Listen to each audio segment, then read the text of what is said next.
voici à présent sur l'essieu avant. La voiture est montée sur des combinés filetés Intrax 1K2.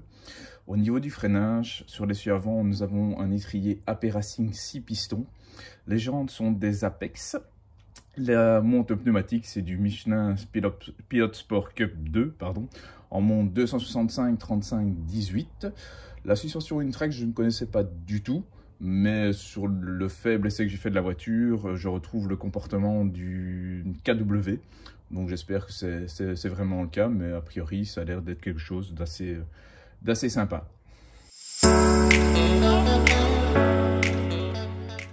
Nous voici à l'essieu arrière. Au niveau de la suspension, pas de changement, c'est identique qu'à l'avant. Au niveau des freins, on est également sur de l'AP Racing, mais cette fois-ci en étrier 4 pistons.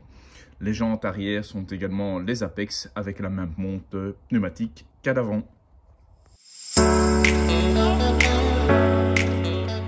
Passons maintenant à son instrument de musique. Ici on est sur la fin de la ligne avec un silencieux DS Motorsport. Le reste de la ligne est tout à fait d'origine. Je ne connaissais pas du tout cette marque, je l'ai découvert avec la voiture. Quoi qu'il en soit, le bruit métallique, on l'entend bien. Surtout que la voiture est partiellement vidée, vous le découvrirez par la suite. Donc c'est assez sympa, très sonore. Je vous le fais découvrir de suite.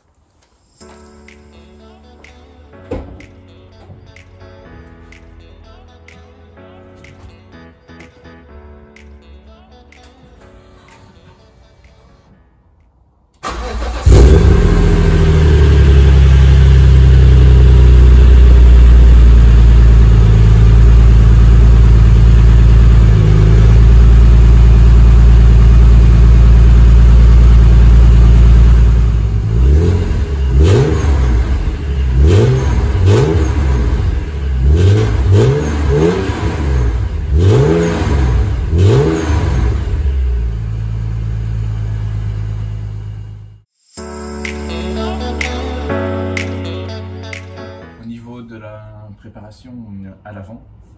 Donc ici on retrouve l'admission d'air.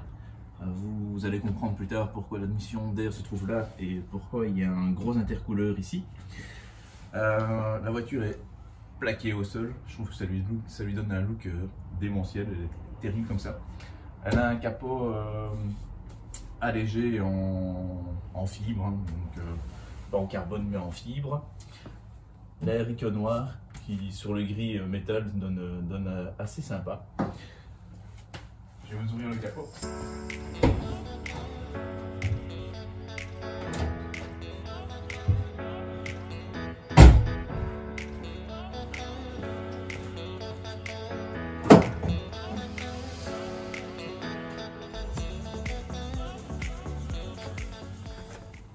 Ici, on retrouve un radiateur d'huile moteur supplémentaire.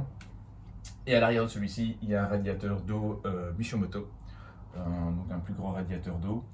Et là, vous pouvez apercevoir le compresseur qui a été ajouté sur cette voiture. Bon, c'est pas ça qui m'a fait acheter la voiture. Je dois avouer que avant l'essai, je pensais clairement lui remettre un collecteur carbone genre CSL.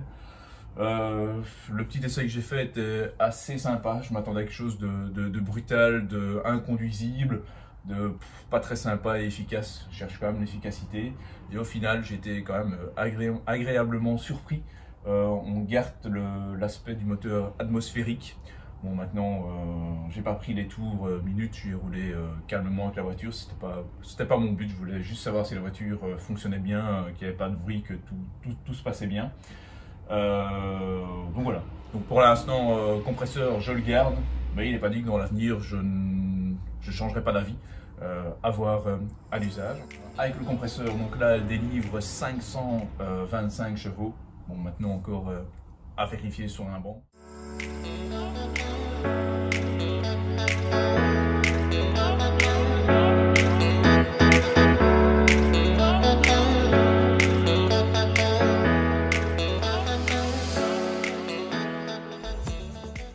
On voit les réglages de suspension possibles.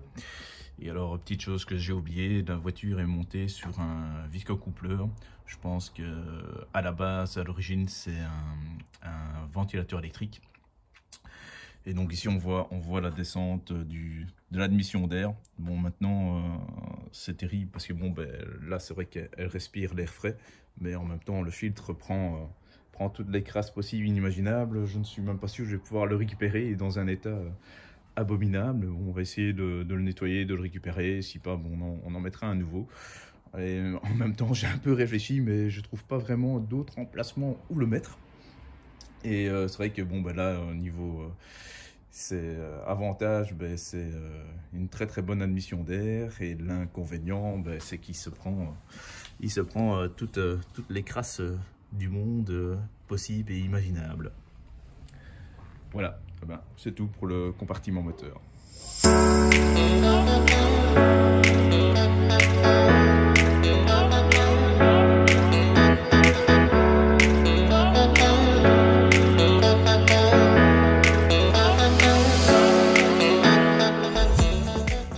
Les passagers ont été remplacés par cet arceau Club Sport. Donc ce qui est génial avec ce type d'arceau, c'est que ça n'engendre aucun trou supplémentaire au véhicule. Ils utilisent des points d'ancrage d'origine, donc ça c'est top si vous ne souhaitez pas abîmer votre voiture. Voilà.